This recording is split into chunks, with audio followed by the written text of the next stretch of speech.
동사를 형용사처럼 쓰기 시작하겠습니다. 다음 문장은 왜 어색할까요? 나는 보다 영화가 있어 라고 동사가 2개가 있습니다. 그래서 어색한 거죠. 한 문장의 동사는 몇 개예요? 한 문장의 동사는 1개여야 된다고 제가 지난 시간에 엄청나게 강조를 했습니다. 그럼 똑같이 영어에서 해볼게요.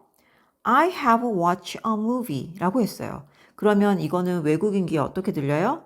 나는 보다 영화가 있어 라는 어색한 문장으로 들려요. 그럼 얘를 어떻게 하면 될까요? 다를 지우고요. 여기다 리을을 붙여서 볼 영화라고 바꿀 거예요. 그러면 뭐뭐 할로 바꿀 수 있는 방법이 영어에서는 미래를 나타내는 to가 있습니다. 동사에다가 to만 붙여주면 미래를 나타내서 뭐뭐 할이 돼요. 그럼 watch에다가요. 뭐만 붙이면 돼요? to만 붙이면 됩니다. 그래서 I have to watch a movie 이렇게 쓰면 될까요? 자, 맞는지 틀린지 잠시 후에 확인할게요. 한국어와 영어의 차이점이 보이세요? 귀여운 콩이, 내가 너무 좋아하는 콩이. 우리나라 말은 한 단어든 여러 단어든 전부 다 앞에서 꾸며줘요. 내 돈, 엄마가 준 돈 이렇게요. 하지만 영어는 한 단어일 때는 앞에서 꾸미거든요. 그런데 2단어 이상이 되잖아요. 그러면 어떻게 된다? 뒤에서 꾸며줘야 됩니다. 다시요. 한 단어일 때는 앞에서 꾸며요. My money. 하지만 the money 하고 mom gave me 라는 단어가 여러 단어가 나오게 되면 뒤에서 꾸미게 됩니다. 이 차이점을 잘 알고요. 한번 들어가 보겠습니다. 연습 시작할게요. 좋은 노래, a good song. 괜찮죠? 똑같이 앞에서 꾸며줬습니다. 들을 노래라고 하면요. hear에다가 to만 쓰면은 들을이 되거든요. 하지만 얘는 어떻다고요? 단어가 2단어예요. 그럼 어떻게 돼요? 얘 전체가 빰빰빰빰빰빰빰빰 이렇게 뒤로 가야 돼요. 그래서 짜잔 하고 a song부터 나오고요. 어떻게? to hear 이렇게 해줘야 됩니다. 또 해볼게요. 신선한 물, clean water 이렇게 앞에서 똑같이 꾸며줬습니다. 이번엔 마실 물이라고 할게요. drink water 하면 안 되죠. 어떻게 해야 돼요? 뭘 써준다고요? 여기에 to를 써주겠죠. 그럼 to drink water 하면 돼요? 안 되죠. 왜 안 되겠어요? 2단어 이상이면 어디로 가야 된다고요? 뒤로요. 그래서 water to drink 이렇게 해줘야 됩니다. 그러면 정말 익숙하게 다시 연습을 해봅시다. 해야 할 일이네요. 뭐부터 해야 돼요? 해야 할 우리나라 말처럼 똑같이 하면 안 되죠. 뭐부터? 일부터 해야 됩니다. 그래서 work to do. 뭐부터 해야 돼요? 책부터 해야 되겠죠. 읽을 책에서 책. A book to read. 외울 단어들에서 뭐부터요? 외울부터 오면 안 돼요. 단어들. words to memorize. 이렇게요. 공유할 아이디어. 공유할부터 아니에요. 아이디어부터 나와야 돼요. An idea to share. 이젠 할 수 있죠. 기억할 이름. A name to remember. 중요한 건 뭐라고요? 전부 다 뒤에서 꾸며줍니다. 계속 연습할 때요. 이 명사부터 먼저 써야 된다는 거를 익숙하게 많이 연습해 주세요. 나는 보다 영화가 있다. 아까 그 문장이죠. 그래서 이제 동사가 2개니까 어색한 건 알았어요. 그래서 I have to watch라는 것까지 알았어요. 그러면 이렇게 써주면 될까요? 안 될까요? 지금까지 보신 분들이라면 알 것 같아요.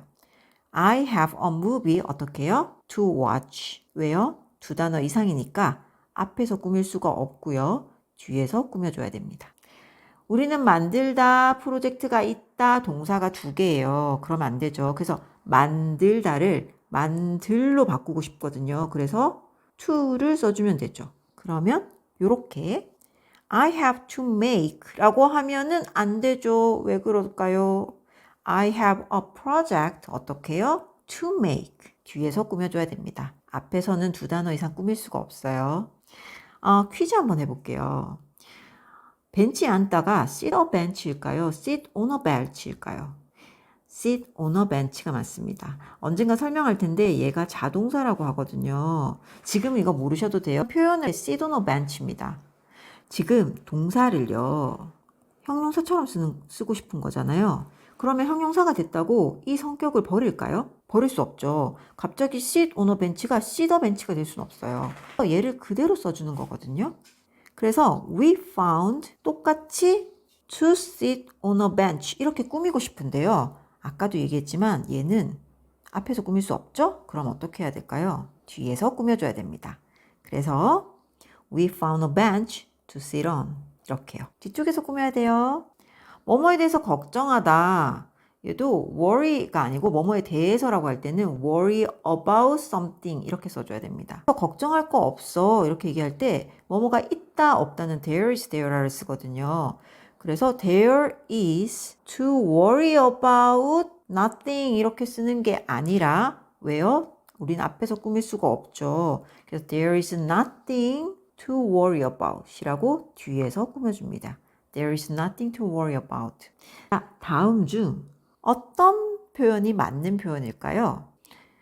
그녀는 쓸 펜이 필요해 라고 하고 싶어요. 그러면 그녀는 필요해 쓸 펜 이렇게 쓰면 괜찮을 것 같죠? 그런데 얘는요 어떤 느낌이냐면 펜이라는 단어를 쓰는 거예요. 그게 아니잖아요. 나는 펜을 가지고 쓰고 싶은 거죠. 그래서 to write with a pen이라고 이 with를 써야지 이 펜을 가지고 지금 뭔가를 이렇게 쓰는 거예요. 그런데 아까 배웠듯이 to write with가 앞에서 이렇게 꾸밀 수 없잖아요. 그래서 어떻게 한다? a pen을 쓰고요. 뒤에서 to write with를 써줘야 됩니다. 그는 공부해야 할 시험이 있어. 공부해야 할 시험 이렇게 쓰고 싶은데요. 이렇게 하면 그 테스트라는 거를 공부하는 거예요. 이렇게 열심히. 그게 아니라 테스트를 치려고 그걸 위해서 공부하는 거잖아요. 우리가 하고 싶은 말은 to study for a test입니다. 왜? 그 테스트를 위해서 공부하는 거거든요. 그래서 공부해야 할 시험이 되는 거예요. 그런데 또 마찬가지로 to study for은 앞에서 꾸밀 수가 없죠. 그러니까 a test를 먼저 쓰고요. 시험을 먼저 쓰고 그 다음에 to study for 이렇게 써줘야 됩니다. He has a test to study for 이렇게 써줘야 돼요. 오늘 수업 내용은요. 한 문장에 동사가 한 개여야 된다는 거예요. 동사 아닌 형용사로 바꾸고 싶거든요. 그때 뭐뭐 할이라는 뜻을 표현하고 싶을 때 동사에다가 뭐만 붙이면 돼요? to만 붙이면 돼요. 단지 두 단어 이상이니까요. 명사를 먼저 써주고 그 다음에 to 부정사를 이렇게 뒤에서 꾸며주면 됩니다. 지난 시간에요. 우리가 동사를 명사처럼 쓰는 거를 배웠거든요. 그리고 오늘은 동사를 형용사처럼 쓰는 것 중에 to 부정사를 배웠어요. 다음 시간에는요. 동사를 형용사처럼 쓰는 방법 중에 현재분사, 과거분사라고 하는 거를 한번 배워볼게요. 마음에 드셨다면 좋아요, 클릭 like and make my day.